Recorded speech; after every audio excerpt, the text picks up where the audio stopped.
이 시간에 오늘 우리에게 주신 하나님의 말씀 한번 찾아보겠습니다. 말씀은 역대상 21장 18절로 27절까지의 말씀인데 우리 함께 그 자리에서 일어나셔서 저와 함께 교독하시겠습니다. 21장 18절로 27절까지의 말씀입니다. 제가 먼저 읽겠습니다. 여호와의 천사가 갓에게 명령하여 다윗에게 이르시기를 다윗은 올라가서 여부스 사람 오르난의 타작 마당에서 여호와를 위하여 제단을 쌓으라 하신지라. 이에 갓이 여호와의 이름으로 이른 말씀대로 다윗이 올라가니라. 그때 오르난이 미를 타작하다가 돌이켜 천사를 보고 오르난이 4명의 아들과 함께 숨었더니 다윗이 오르난에게 나아가매 오르난이 내려보다가 다윗을 보고 타작 마당에서 나와 얼굴을 땅에 대고 다윗에게 절하매 다윗이 오르난에게 이르되 이 타작하는 곳을 내게 넘기라. 너는 상당한 값으로 내게 넘기라. 내가 여호와를 위하여 여기 한 제단을 쌓으리니 그리하면 전염병이 백성 중에서 그치리라 하니 오르난이 다윗에게 말하되 왕은 취하소서. 내 주 왕께서 좋게 여기시는 대로 행하소서. 보소서 내가 이것들을 드리나이다. 소들은 번제물로, 곡식 떠는 기계는 화목으로, 밀은 소제물로 심으시기 위하여 다 드리나이다 하는지라. 다윗 왕이 오르난에게 이르되 그렇지 아니하다. 내가 반드시 상당한 값으로 사리라. 내가 여호와께 드리려고 내 물건을 빼앗지 아니하겠고 값없이는 번제를 드리지도 아니하리라 하니라. 그리하여 다윗은 그 터 값으로 금 600세겔을 달아 오르난에게 주고 다윗이 거기서 여호와를 위하여 제단을 쌓고 번제와 화목제를 드려 여호와께 아뢰었더니 여호와께서 하늘에서부터 번제단 위에 불을 내려 응답하시고 27절 함께 읽겠습니다. 여호와께서 천사를 명령하심에 그가 칼을 칼집에 꽂았더라. 아멘. 자리에 앉으시면 감사하겠습니다. 저는 영화를 좋아합니다. 그래서 극장에 갈 때가 이제 종종 있는데요. 극장에 가면 이제 그 영화가 이제 상영이 되는 상영관으로 들어가죠. 근데 이제 상영관에 이렇게 들어가면 본 영화가 시작하기 전에 뭐가 이제 여러 개 많이 합니다. 그게 뭡니까? 예고편이죠. 예고편이 뭐 적게는 뭐 4-5개부터 많게는 막 한 10개까지도 이제 그렇게 많이 하는 것을 볼 수가 있습니다. 그 예고편을 왜 그렇게 그러면 많이 하는 걸까요? 예고편은 영화 홍보 수단에서 이제 가장 중요하기 때문에 그렇습니다. 그래서 영화를 볼 때 사람들이 이 예고편이 굉장히 이제 임팩트가 있으면 이제 뭐 저 영화를 보고 싶다, 뭐 이제 이런 생각을 이제 하게 되는 것이죠. 그래서 사람들이 이제 예고편을 이런 식으로 만듭니다. 뭐 2시간, 뭐 한 3시간, 뭐 이제 이 정도 되는 영화에서 아주 그 엑기스 되는 그 컷들을 이렇게 딱 모으죠. 모아서 뭔가 막 흥미진진하게 만듭니다. 그래서 그걸 보면서 와, 저거 재밌겠다, 뭐 이제 이런 식으로 생각을 하다가 마지막 절정 클라이맥스에 딱 가면 어떻게 합니까? 딱 끊어버리죠. 딱 끊어버리면서 둥 하면서 나오는 게 이제 커밍순 뭐 이런 식으로 이제 나오게 됩니다. 그러면 이제 사람들은 흥미가 있죠. 저거 재밌겠는데? 나 저거 좀 보러 가야 되겠다. 뭐 이제 그러면서 이제 흥미를 갖게 됩니다. 예고편은 이제 그런 것이죠. 그래서 이 예고편이 영화에서 차지하는 비중, 특히 이제 흥행에서 차지하는 비중이 요즘 이제 굉장히 크다고 합니다. 그래서 이 영화사들도 예고편을 아주 열심히 심혈을 기울여서 이제 잘 이제 만들죠. 자, 근데 성경에도 이런 예고편이 있다는 것을 혹시 아십니까? 성경에도 이런 예고편이 있습니다. 하나님께서 어떤 사건을 이렇게 주시기 전에 예고편을 여러 번 이렇게 딱 주세요. 그러면서 이제 그 나중에 가서 이제 클라이맥스에 가서 이제 사건이 이렇게 땅 하고 이제 주시는데 이거를 이제 계시의 점진성이라는 말을 씁니다. 이 신학 용어긴 한데 계시의 점진성이라고 이야기를 합니다. 그래서 계시가 처음에는 아주 겨자씨만하게 조그만하게 이제 시작을 해요. 그래서 이게 처음에 일어났을 때 이게 뭔지 이제 뜻도 모르는 거죠. 역사를 통해서 이렇게 쫙 일어나는데, 근데 이제 이게 갈수록 이제 커지게 됩니다. 이게 계시가 이렇게 쫙 커지게 되면서 마지막에 이제 클라이맥스에 그 이제 그 본래 사건이 이제 이렇게 딱 이제 나타나게 되는, 일어나게 되는 이제 이것이 이 계시의 점진성이라는 것입니다. 그래서 이것을 어떤 좀 하나님의 그런 어떤 예고편, 하나님의 그런 계시의 예고편이다, 이제 이런 식으로 좀 생각을 해볼 수가 있을 것 같습니다. 근데 오늘 말씀도 사실은 이제 그런 예고편에 속해 있는 그런 말씀입니다. 그래서 우리가 오늘은 이 말씀을 함께 보면서 이 예고편을 통해서 하나님께서 무엇을 말씀을 해주시고자 하셨나, 그리고 그 본편은 그러면 무엇인가, 그리고 그것이 우리에게 주는 어떤 메시지, 영원한 진리는 무엇인가, 우리가 한번 함께 생각을 해보는 시간을 갖도록 하겠습니다. 오늘 본문에서 등장하는 인물은 이 다윗입니다. 이 가운데 이제 다윗을 모르시는 분은 아무도 안 계시죠. 다윗은 뭐 너무나도 중요한 사람이고 너무 훌륭한 그런 이제 신앙인이었습니다. 하나님이 내 마음에 합한 자다라고 말을 할 정도로, 내 마음을 따르는 자다, 이거 엄청난 칭호 아니겠습니까? 내 마음에 합한 자, 이제 그렇게 칭호를 할 정도로 엄청난 그런 훌륭한 신앙인이 바로 이 다윗이었죠. 그래서 이제 다윗을 많이 좋아합니다. 저도 좋아하고요. 아마 이 자리에 있는 많은 분들도 어린 시절 주일학교 때부터 아마 많이 들어와서 뭐 다윗과 골리앗 뭐 이제 이런 거 많이 들어오면서 아마 다윗을 많이 사랑하시고 또 다윗과 같이 나는 되고 싶다, 그런 신앙인 되고 싶다, 뭐 이제 이런 분들도 많이 계시라고 생각이 됩니다.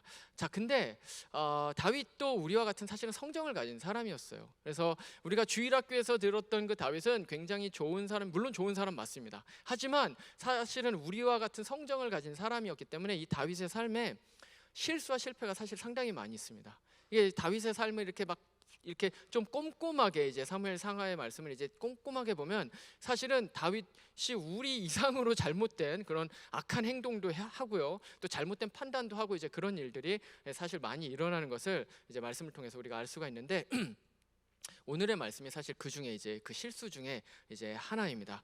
그게 이제 오늘의 말씀에 이제 잘 이제 드러나 있는데, 오늘의 말씀은 이 다윗이 인생의 말년에 일어난 사건입니다. 젊은 시절에 굉장히 고생을 많이 했죠. 막 쫓겨다니기도 하고요, 뭐 아들한테 쫓겨다니기도 하고, 뭐 이렇게 장인어른한테 쫓겨다니기도 하고, 막 죽을 뻔한 적도 굉장히 많고, 하여튼 여러 그런 숱한 많은 이제 고난을 겪었지만, 이제 다윗의 이제 마지막 말년의 때는 이제 나라가 이제 많이 안정이 됐어요. 그래서 여유도 생기고, 이제 자신이 이제 어떻게 보면 왕위에서 이제 물러날 날도 이제 얼마 남지 않았다, 이제 이런 생각을 하고 있었던 이제 그런 때였습니다. 그러니까 마음에 이제 좀 여유가 생긴 거죠. 이제 모든 것이 다 이제 어려운 일들이 지나갔으니까. 자, 근데 우리는 참 희한합니다. 사람이 마음에 이제 여유가 생기고 뭔가 마음 가운데 평안이 찾아올 때가 사실 제일 두려울 때예요. 왜냐하면 그럴 때 이 죄에 대한 유혹이 가장 강하게 드러나기 때문에 그렇습니다. 다윗의 삶을 보면 이제 그것을 알 수가 있죠. 다윗에게 있어서 가장 악한 행동이 드러났었던 사건이 이 밧세바 간음 사건이죠. 그때도 사실은 자기가 이제 전쟁 나가야 되는데 전쟁 안 나가고 왕궁에서 혼자 그냥 여유롭게 유유자적하다가 그런 일이 이제 벌어지게 된 거거든요.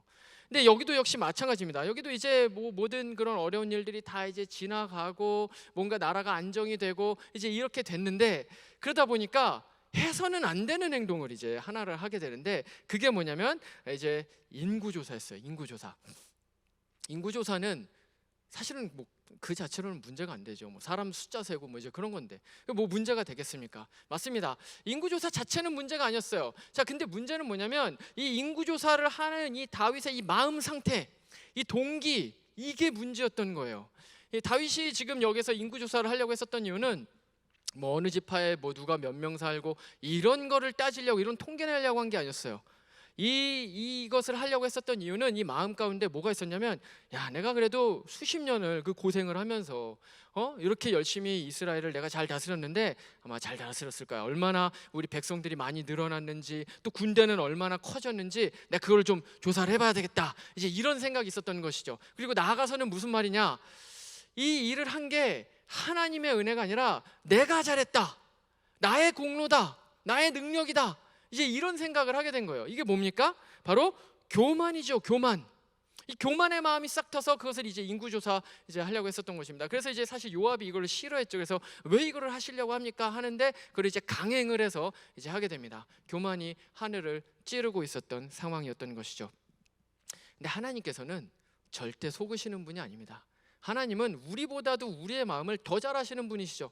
하나님이 이 다윗의 교만을 다 알고 계셨습니다. 근데 참 안타까운 것은 무엇이냐, 하나님은 다른 사람은 다 용서를 하실 수 있어도 절대로 용서 안 하시는 사람이 있어요. 그건 교만한 사람이에요. 교만한 사람은 하나님이 반드시 징계를 하시고요, 반드시 낮추십니다. 근데 지금 다윗이 바로 교만한 거예요. 근데 사실 이건 다윗만의 문제가 아니라 그 당시에 이스라엘 모든 민족들이 그렇게 태평성대하니까 교만해지게 이제 되었던 것이죠. 어쨌거나 하여튼 중요한 것은 하나님께서 이것을 굉장히 안 좋게 보셨습니다. 그래서 굉장히 안 좋게 보셔서 이제 당연히 징계를 하셔서 낮추시려고 합니다. 그래서 갓 선지자를 보내시죠.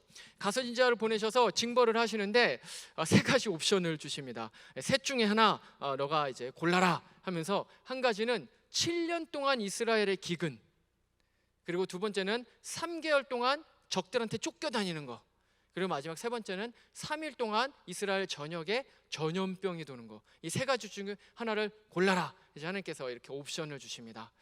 다윗이 무엇을 골랐을까요? 다윗은 그때 이제 이런 얘기를 합니다. 내가 사람의 손에 내가 고통당하고 싶지는 않다. 내가 차라리 하나님한테 내가 고난을 당하겠다. 이제 이렇게 얘기를 합니다. 근데 제가 추측해 보기로는 그것보다는 그냥 좀 짧고 굵게, 어차피 뭐 이렇게 회초리 맞는 거 그냥 뭐 세게 맞더라도 그냥 짧게 맞자, 어떤 이런 마음이 있지 않았을까 생각이 듭니다. 무엇을 골랐겠습니까? 마지막 세 번째를 골랐습니다. 3일 동안 전염병. 그러니까 어떻게 보면 또 이런 생각을 했을 수도 있을 것 같아요. 뭐 3일 동안 전염병 돌아봐야 뭐 얼마나 많이 피해를 입을까, 뭐 이런 생각을 했을 수도 있겠습니다.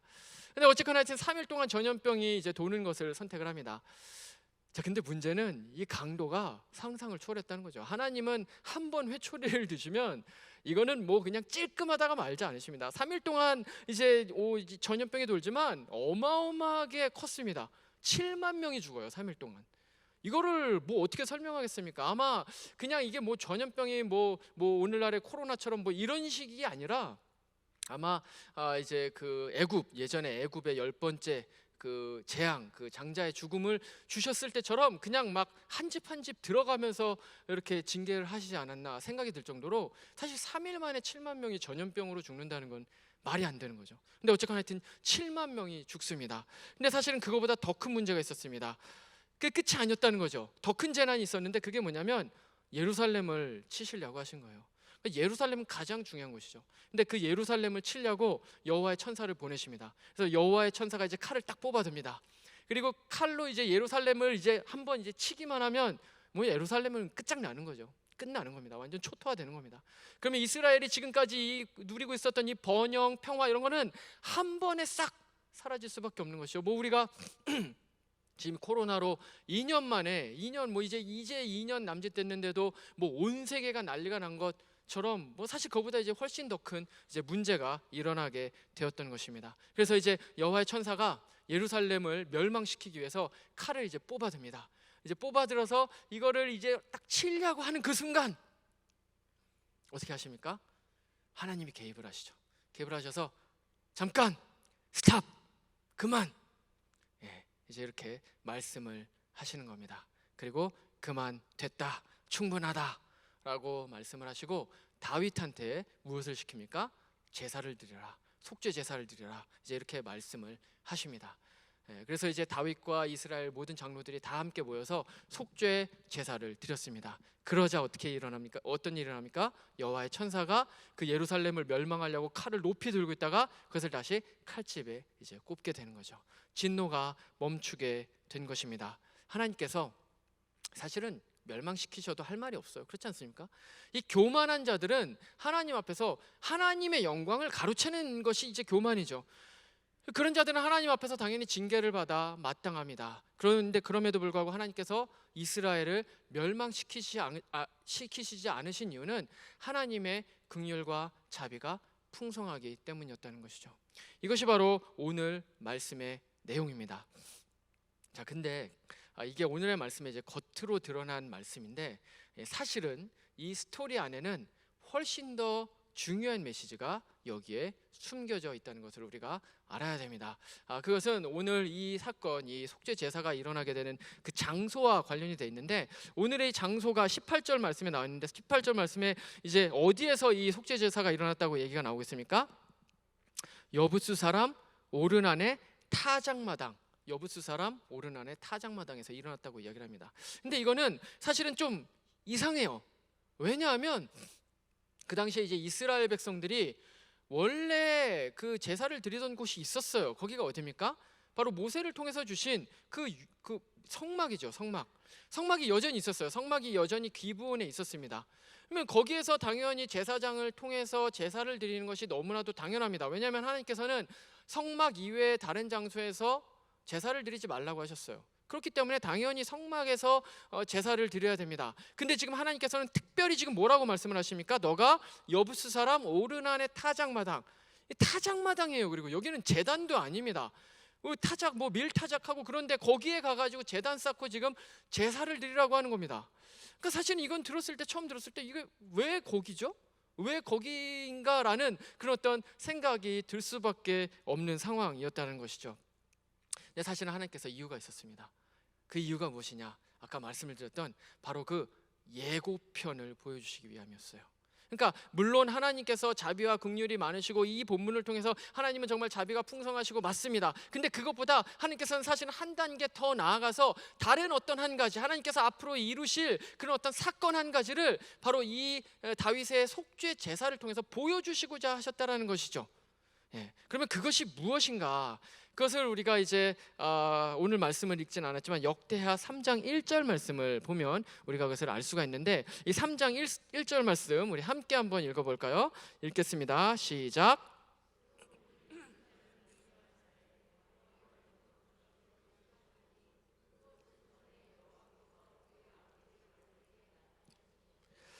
여부스 사람 오르난의 타작마당에 다윗이 정한 곳이라. 아멘. 자, 이 구절에 보면 이제 아주 중요한 몇 지명들이 나옵니다. 근데 그 중에 하나가 이 모리아산이라는 곳이에요. 모리아산을 혹시 아시는 분이 계실까? 아마 이제 성경을 많이 읽어보신 분들은 모리아산 하면 뭔가 좀 거기 하면서 좀 생각이 나시는 분이 있을 수가 있을 텐데, 이 모리아산이 어디냐? 모리아산은 창세기 22장의 배경이 되는 곳입니다. 창세기 22장에 어떤 일을 합니까? 아브라함이, 우리가 너무나도 잘 알고 있는 아브라함이 이삭을 번제로 잡으려고 했었던 바로 그곳, 바로 그것이 이제 모리아 산이었습니다. 근데 이 창세기 22장은 오늘의 말씀을 풀어가는 데 있어서 아주 좀 중요하기 때문에 우리가 조금 더 이제 좀 생각을 해보자면, 이제 창세기 22장은 이렇습니다. 이게 사실은 말이 안 돼요. 사실 하나님께서 이 성경을 많이 읽어보신 분들은 아시겠지만 좀 말이 안 되는 명령을 하실 때가 좀 계시죠. 근데 이 사건이 사실은 그 중에 이제 하나라고 생각을 해볼 수가 있습니다. 왜냐하면 말씀드린 것처럼 아브라함에게 이삭 그 아들을 잡아서 번제물로 해서 제사를 드리라는 이제 그런 말씀을 하시기 때문에 그렇습니다. 이거는 사실은 맥센스가 잘 안 돼요. 왜냐하면 첫 번째로는 하나님은 사람을 제물로 삼지 않으십니다. 절대로. 근데 지금 여기서는 사람을 제물로 삼으라고 하십니다. 뿐만 아니라 이거는 사실은 순종할 수 없는 거였어요. 왜냐하면 이삭이 어떤 사람입니까? 이삭이 어떤 아들이에요? 아브라함에게 아브라함의 나이 100세, 그리고 아내인 사라의 나이가 90세 때 아이를 낳았어요. 이거는 말이 안 되죠. 남자가 100세, 여자가 90세, 이미 사실은 임신을 할 수 없는 그러한 상황이었습니다. 그런데 이런 상황에 어떻게 된 겁니까? 이삭을 낳았어요. 게다가 이 이삭은 어떤 사람입니까? 독자예요. 물론 이스마엘이 있었습니다. 하지만 이스마엘은 언약의 자손이 아니었어요. 그래서 하나님께서는 이 이삭을 얘기를 하면서 너의 독자라는 말을 쓰십니다. 너의 독자 이삭을 나에게 번제물로 바쳐라. 내가 지정한 곳에서, 이제 이렇게 말씀을 하십니다. 근데 솔직히 이거를 따를 수 있겠습니까? 아무리 아브라함이 믿음이 좋은 사람이라고 할지라도 이거를 어떻게 따릅니까? 사실 내 생명보다도, 아브라함 입장에서는 내 생명보다도 귀한 사람이 이삭 아니겠습니까? 내 독자, 내 노년에 얻은 아들, 너무 어떻게 말로 표현할 수 없을 정도로 너무나도 사랑하는 아들이 이 이삭이에요. 근데 그 아들을 지금 죽이라고요? 다른 사람이 아니고 내 손으로 그 아들을 죽이라고요? 그래서 제사를 드리라고요? 갖가지 원망이 들지 않았겠습니까? 이럴 거면 도대체 이삭을 왜 저한테 주셨습니까? 왜 주셨습니까? 이렇게 데려가실 거면 이제 이런 식으로 아마 원망을 하면서 그랬을 것입니다. 그런데 놀라운 사실, 아브라함이 이 말씀에 순종을 합니다. 그래서 모리아 산으로 이제 가게 되죠. 그리고 제단을 쌓고 거기에 이제 이삭을 꽁꽁 묶어 가지고 올려 놨겠죠. 그리고 돌칼을 들었겠죠. 아들을 잡기 위해서 들었을 것입니다. 그리고 이것을 이제 치려고 하는 순간 똑같은 일을 합니다. 무슨 일을 합니까? 하나님이 개입하시죠. 스탑! 그만! 내가 이제 너가 나를 경외하는 것을 알았다. 너가 나를 신뢰하는 것을 내가 이제서야 알았다 라고 얘기를 하시면서 옆에 있는 양을 가져다가 이제 번제를 드리게 하십니다. 이것이 창세기 22장의 말씀입니다. 근데 이 창세기 22장의 이 배경이 바로 모리아산이었다는 거예요. 자, 근데 이 모리아산이 어디라고 아까 역대하 3장 1절에서 나옵니까? 이 모리아산이 오르난의 타작 마당이라는 겁니다. 그러니까 이게 되게 이제 신기한 거죠. 그러니까 역사를 이렇게 쫙 놓고 봤을 때 아브라함의 그 이제 창세기 22장의 말씀에서 이제 그 나왔던 그 이제 그 제사 그게 나왔습니다. 근데 그로부터 약 한 1000년 정도가 흐른 이후에 그 동일한 장소에서 무슨 일이 일어납니까? 다윗의 제사, 다윗의 속죄 제사가 똑같이 일어나는 거예요. 근데 거기에서만 끝나는 것이 아닙니다. 그로부터 몇십 년이 이제 흐른 이후에 무슨 일이 일어나냐?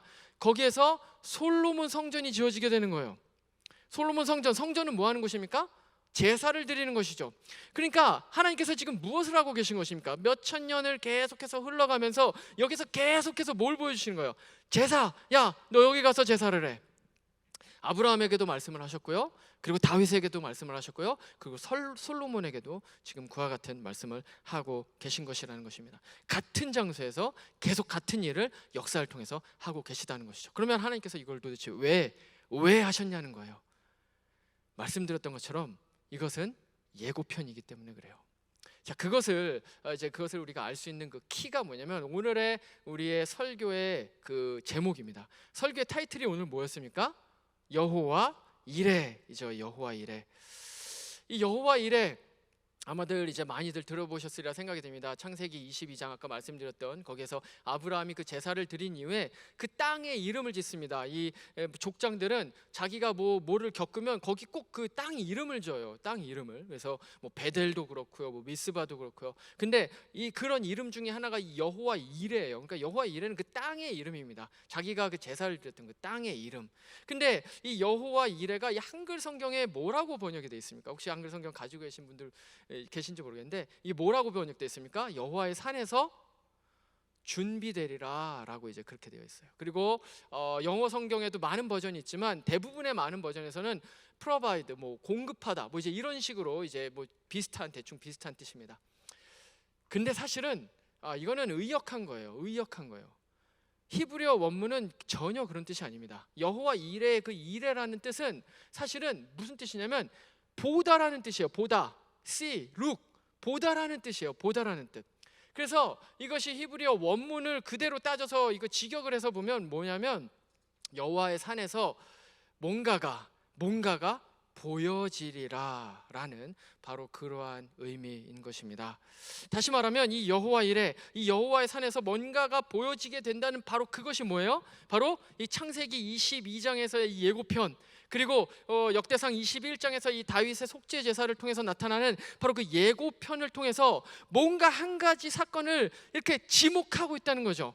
그 사건 자체도 물론 의미가 있습니다. 하지만 그것의 더 깊은 의미는 바로 어떤 한 가지 사건, 하나님께서 이루실 그 어떤 한 가지 사건을 바로 여기에서 일어날 그 한 가지 사건을 지목하고 있다는 것입니다. 그러면 그 본편이 뭘까요? 그 본편은 이것입니다. 비슷한 이야기입니다. 한 아버지가 있어요. 한 아들을 너무나도 사랑합니다. 근데 이 아들을 죽여요. 첫 번째 예고편이었던 창세기 22장에서는 아브라함이 이삭을 죽이는 척만 했어요. 죽이는 신용만 하다가 거기서 끝납니다. 이 예고편이에요. 그러나 이 본편에서는 아버지가 아들을 실제로 죽입니다. 근데 죽이는데 그냥 죽이는 것이 아니라 아주 잔인하게, 이 세상에서 가장 고통스러운 방법으로, 가장 수치스러운 방법으로, 가장 모욕적으로 자신의 아들을 죽입니다. 아들은 아버지한테 부르짖습니다. 아버지, 왜 나를 버리십니까? 어찌하여 나를 버리십니까? 하지만 그 아버지는 아들의 이 처절한 외침을 철저하게 외면합니다. 그리고 죽입니다. 죽이는데 왜 죽였을까요? 사랑하지 않아서? 아니에요. 아버지는 아들을 너무 사랑했어요. 이 세상에 있는 그 어떤 것보다 가장 사랑하는 것이 바로 그 아들이었어요. 근데 그 아들을 죽여요. 슬프지 않아서가 아닙니다. 너무나도 슬픕니다. 마음이 찢어집니다. 도저히 죽이고 싶지 않습니다. 그러나 자신이 보는 눈앞에서 자신의 아들을 스스로 죽이게 되는 것이죠. 왜냐하면 그 아들이 죽어야만 하는 이유가 있었기 때문에 그래요. 그 아들이 죽어야만 뭔가 한 가지를 이룰 수 있는 그 일이 있었기 때문에, 그래서 그 찢어지는 마음을 부여안고 가장 수치스러운 방법으로, 가장 고통스러운 방법으로 자신의 아들을 직접 죽입니다. 이것이 무슨 이야기입니까? 바로 예수 그리스도의 십자가 사건이죠. 우리는 가끔 잘못 생각할 때가 있습니다. 하나님은 신이시니까 고통을 느끼시지 않겠지? 아니요, 하나님은 그러신 분이 아닙니다. 하나님은 인격적인 하나님입니다. 우리와 똑같은 인격을 가지고 계신 분이시라는 거예요. 인격을 가지고 있다는 것은 무슨 말입니까? 성경에도 계속해서 나오지만 기쁘시기도 하고 슬프시기도 하고요, 후회하시기도 하고 힘들어하시기도, 이 모든 것들을 우리와 똑같이 느끼신다는 거예요. 아들을, 사랑하는 아들을 십자가에 달려 돌아가시게, 죽게 하실 때 그 아버지의 마음을 상상해 보신 적이 있으십니까? 신이니까 괜찮지 않았겠어요? 아니요, 전혀 괜찮지 않았습니다. 우리와 똑같이, 우리가 만약에 우리의 자녀를 잡는다면 그와 똑같은 그러한 고통을 느꼈을 것 같은, 그러한 똑같은 고통을 하나님 아버지께서도 똑같이 느끼셨다라는 것이죠.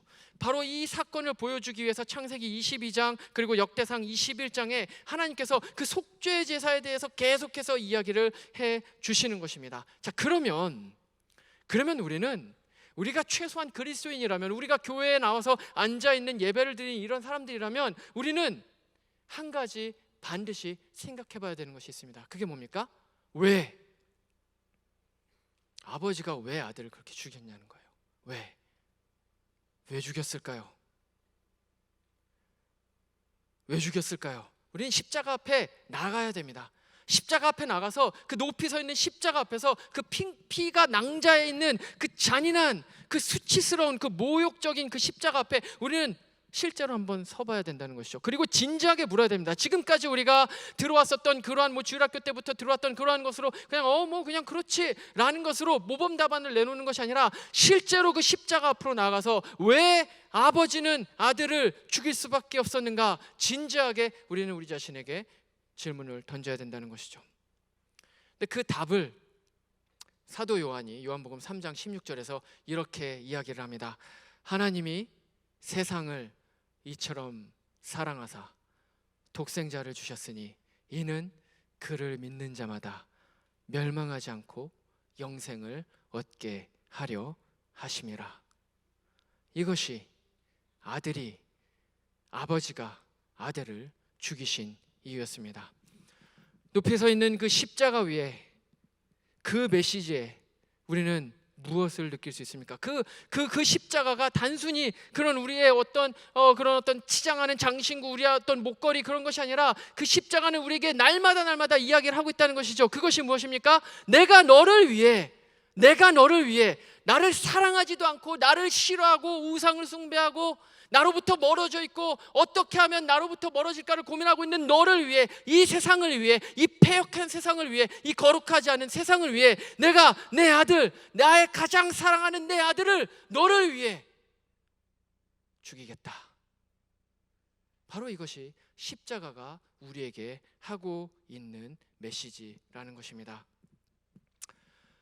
제가 저희 청년들과 이야기를 나눌 때 저희 청년들이 이런 이야기를 하는 것을 들은 적이 있습니다. 제가 주님의 그 십자가가 감사하기는 한데 그렇게 사실 많이 감사하지는 않아요. 왜냐하면 예수님이 나만 위해서 죽은 건 아니잖아요. 내 옆에 얘를 위해서도 죽었고 쟤를 위해서도 죽었고 이 세상에 굉장히 많은 사람들을 위해서 죽어서 감사하긴 감사한데 솔직히 말해서 그 사랑이 뭐 이렇게 그렇게 크게 다가오지는 않네요. 이런 이야기를 이제 하는 것을 들은 적이 있습니다. 그럴듯해 보이죠. 그러나 틀린 말입니다. 왜냐하면 그 십자가에 드러난 하나님의 사랑을 알기 위해서는 이 요한복음 3장 16절을 우리는 제대로 이해를 해야 돼요. 이 요한복음 3장 16절에서 사실은 하나님이 세상을 이처럼 사랑하사 독생자를 주셨다라고 이야기를 하지만 사실은 거기에서 세상을 빼버려야 돼요. 세상을 빼야 돼요. 세상을 빼고 거기에 누가 들어가야 되는 겁니까? 내 이름이 거기에 들어가야 된다는 거죠. 하나님이 세상을이 아니라 하나님이 나 정훈이를, 훈이를 이처럼 사랑하사. 근데 이 정훈이라는 존재가 어떤 존재입니까? 어떤 존재예요? 막 하나님을 막 너무 사랑하고 하나님을 즐거워하고 하나님을 경외하고 그런 사람이 아니라는 거예요. 그런 사람이 아니에요. 우상 숭배하기 좋아하고 하나님으로부터 멀어지고자 하고 그런 사람인데, 하나님을 배교하고 하나님을 폐역하고 하나님을 원망하는, 하나님을 알지도 못하고 하나님을 주인 삼지도 않는 그런 사람인데, 그런 사람을 위해 이처럼 사랑하사 그 아들을 주시기까지 사랑을 한 거예요. 그 아들, 너무나도 사랑하는 아들을 죽이시기까지, 그렇게 잔인하게 죽이시기까지 사랑을 하셨다라는 것입니다. 이것이 바로 하나님께서 우리에 대한 그 가지고 있는 그런 어떤 사랑이라는 것입니다. 우리 중에 누구도 예수 그리스도의 이 사랑을 받을 만한 자격 있는 사람은 아무도 없어요. 그 가치가 있는 사람은 아무도 없어요. 아무도 없습니다. 솔직히 말해서 우리가 지난 일주일 한번 돌아보시길 바랍니다. 저의 일주일만 돌아봐도 그래요. 제가 일주일 동안 목사로 살았지만, 목사로 살지만 얼마나 많은 죄악을 저질렀는지 모릅니다. 마음으로, 행함으로, 말로, 생각으로. 저뿐입니까? 근데 저만 그런 삶을 삽니까? 우리 모두가 그렇지 않습니까? 예수를 믿는다고 하지만 삶을 살아갈 때 마치 예수님 없는 것처럼 죄악을 저지르면서 교만한 삶을 살면서 우상을 숭배하면서 돈을 사랑하면서 이 세상의 것들을 사랑하면서 하나님을 뒤로 한 채, 그게 우리의 삶이 아닙니까? 근데 문제는 뭡니까? 하나님 그거 다 아셨다는 거예요. 하나님이 그걸 다 아셨다는 거예요. 그걸 다 아는데도 그 아들을 주셨다는 거예요. 이게 가능한 일입니까? 이게 도대체 가능한 일입니까?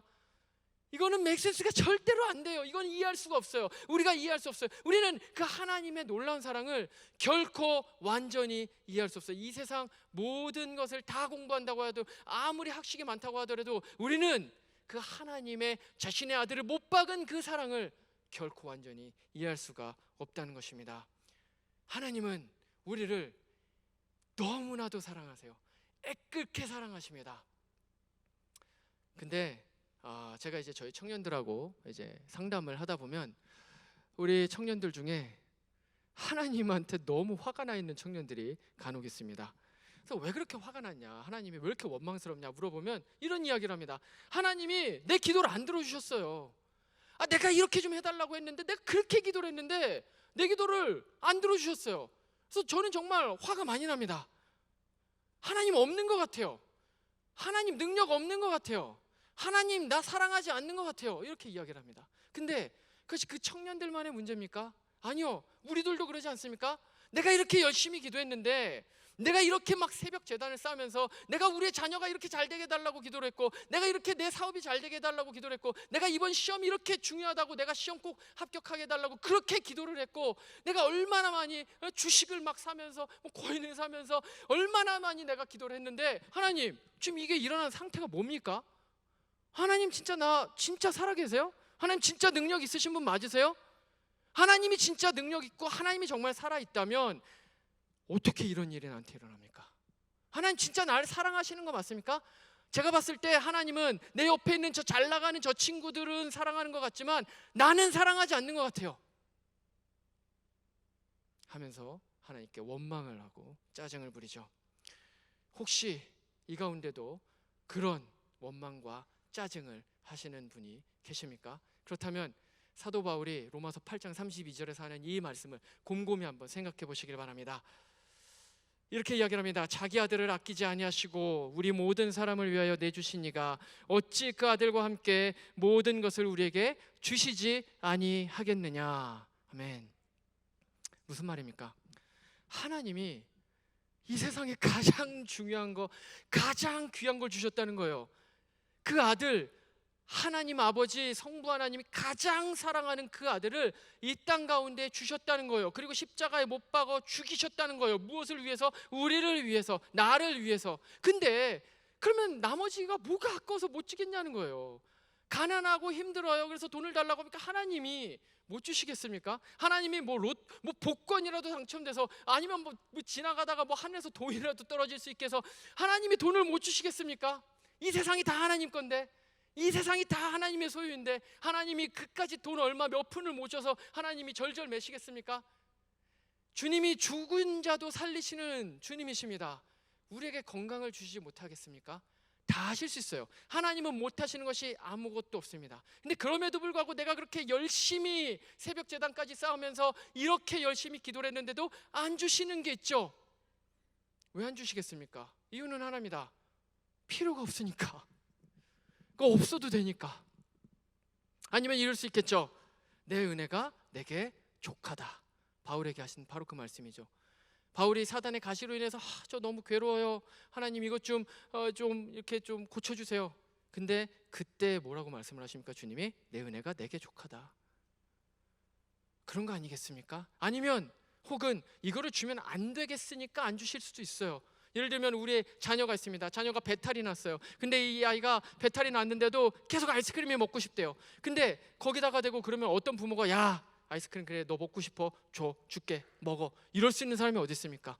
진짜 자녀를 사랑하는 부모라면 어떻게 이야기를 합니까? 야 너 지금 배탈 났잖아. 너 이거 먹으면 너 잠깐은 너 괜찮을 수 있지만 너 앞으로 더 아프게 돼. 그러니까 너 배탈 다 나으면 그때 줄게 라고 이야기를 하지. 그 사랑하는 자녀가 더 아프라고 아이스크림을 주는 사람이 어디 있습니까? 하나님도 역시 마찬가지인 것이죠. 이거를 주면 안 되겠는 거예요.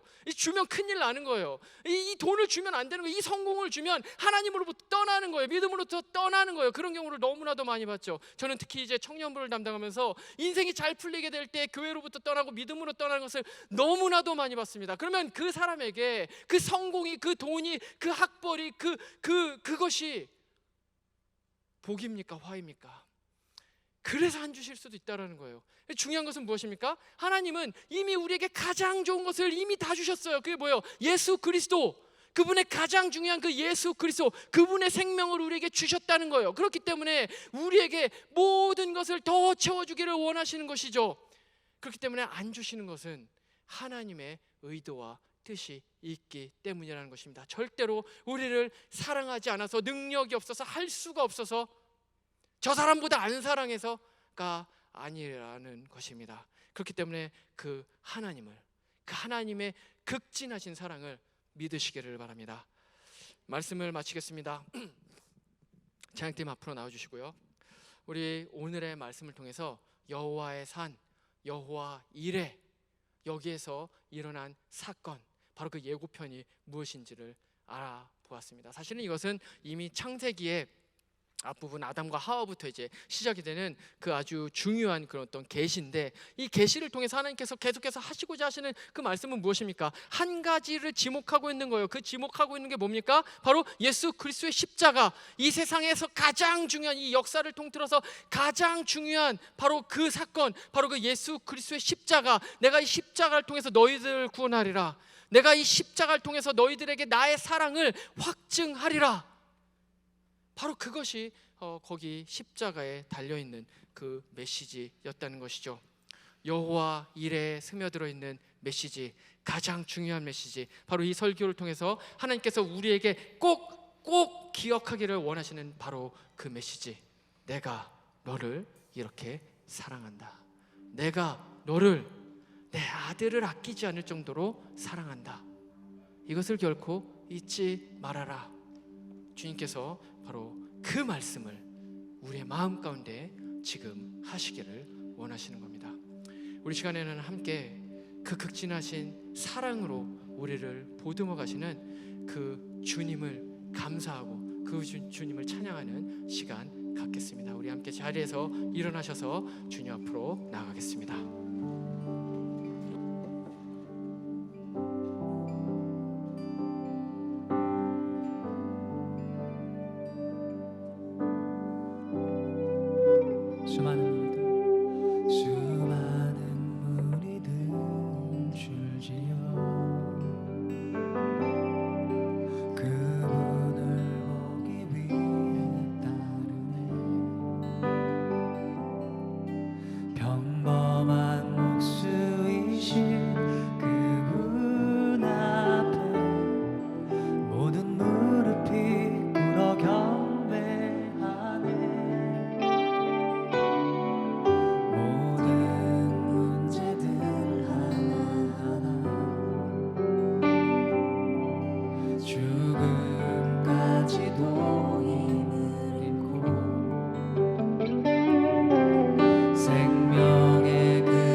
예수 이름 높이세 구원의 그 이름 예수 이름을 부르는 자 예수 이름을 믿는 자 예수 이름 앞에 나오는 자 복이 있도다. 나의 계획이 실패하고 나의 계획이 실패하고 나의 소망이 끊어질 때 삶의 주관자 되신 그분 앞에 나의 무릎을 꿇어 경배하네.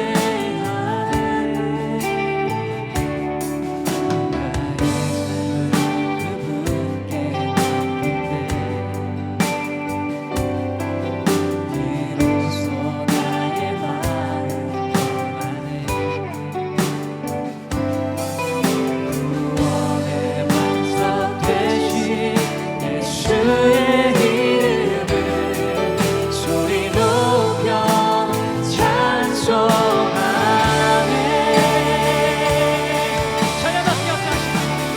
높이 받으소서. 예수 이름 높이세 능력의 그 이름 예수 이름 높이세 구원의 그 이름 예수 이름을 부르는 자 예수 이름을 믿는 자 예수 이름 앞에 나오는 자 복이 있도다. 예수 이름 높이세 예수 이름 높이세 능력의 그 이름 예수 이름 높이세 구원의 그 이름 예수 이름을 부르는 자 예수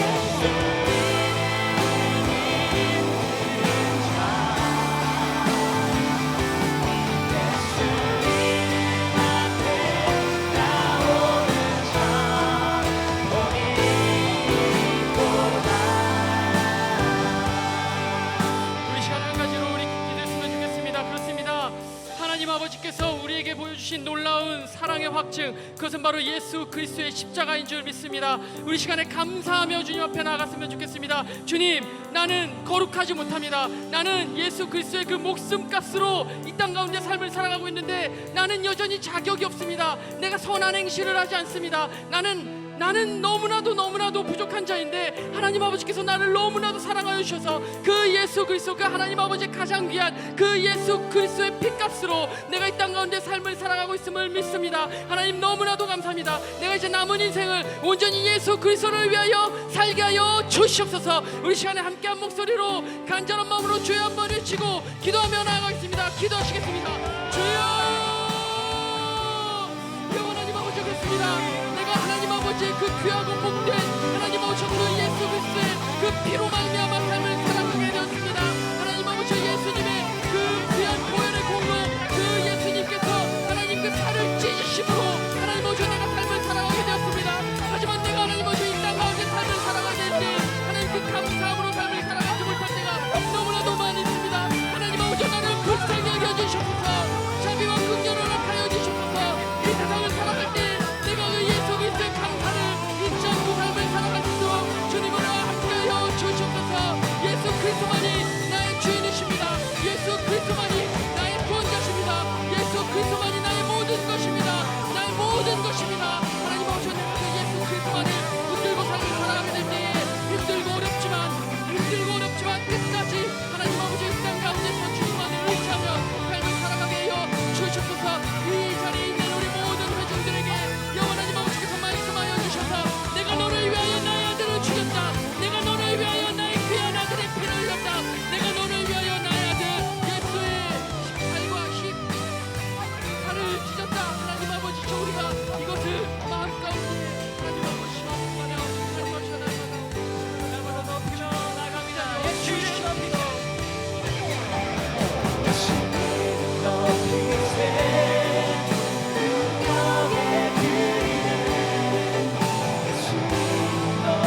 주님아, 내 인생의 모든 것 되어주시는 분 예수 그리스도, 나를 위하여 십자가에 달려 돌아가시고 나를 위하여 모든 물과 피를 흘리시고 나를 위하여 살을 찢으신 바로 그 예수 그리스도, 그분이신 줄 믿습니다.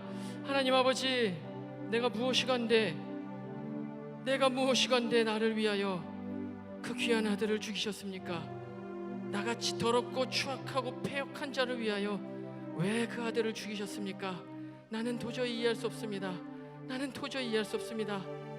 그래서 내가 감사할 수밖에 없습니다. 주님, 내가 때로는 돈을 쫓아가고 내 커리어를 쫓아가고 내가 마치 하나님 없는 것처럼 나의 삶을 그렇게 삶을 살아가지만, 주님은 여전히 나를 붙들고 내가 너를 위하여 내 아들을 줬다, 내가 너를 위하여 내 아들의 귀한 목숨을 줘서 너를 샀다, 여전히 내 옆에서 말씀하시는 그 주님의 음성을 듣는 우리가 되게 하여 주시옵소서.